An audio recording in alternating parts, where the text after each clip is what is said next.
मुख्यमंत्र्यांकडून metro प्रकल्पांसाठी निधी मंजूर करण्यात आलाय। मुंबई, ठाणे आणि पुण्यातील मेट्रो प्रकल्पांसाठी भरघोस निधी देण्यात आलाय। एशियन डेव्हलपमेंट बँकेकडून या प्रकल्पांसाठी कर्ज मंजूर झालंय। मेट्रो मार्गांसाठी 272 कोटींचा निधी हा MMRDA ला वितरित करण्यात आलाय। मुख्यमंत्री होताच देवेंद्र फडणवीस हे ॲक्शन मोडवर आलेले दिसतात। दरम्यान कुठल्या मेट्रोसाठी किती रक्कम देण्यात आली आपण ग्राफिक्सच्या माध्यमातून एक नजर टाकूया। मेट्रो 5 या मार्गिकेसाठी 23 कोटी 83 लाखांचं कर्ज वितरित झालंय।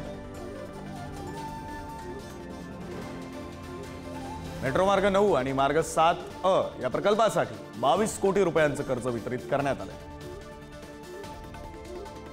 मुंबई मेट्रो 7 या प्रकल्पासाठी राज्य सरकारकडून 27 कोटी 50 लाख रुपयांचं कर्ज वितरित करण्यात आलंय। मुंबई मेट्रो 4 आणि मेट्रो 4A या प्रकल्पासाठी 56 कोटी 83 लाख रुपयांचं कर्ज वितरित करण्यात आलंय।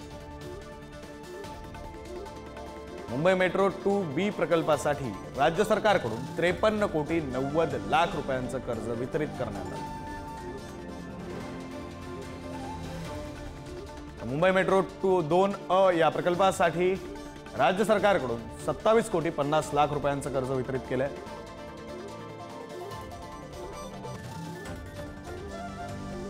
मेट्रो लाईन प्रकल्पासाठी 36 कोटी 67 लाख रुपयांचं कर्ज हे वितरित करण्यात आलं।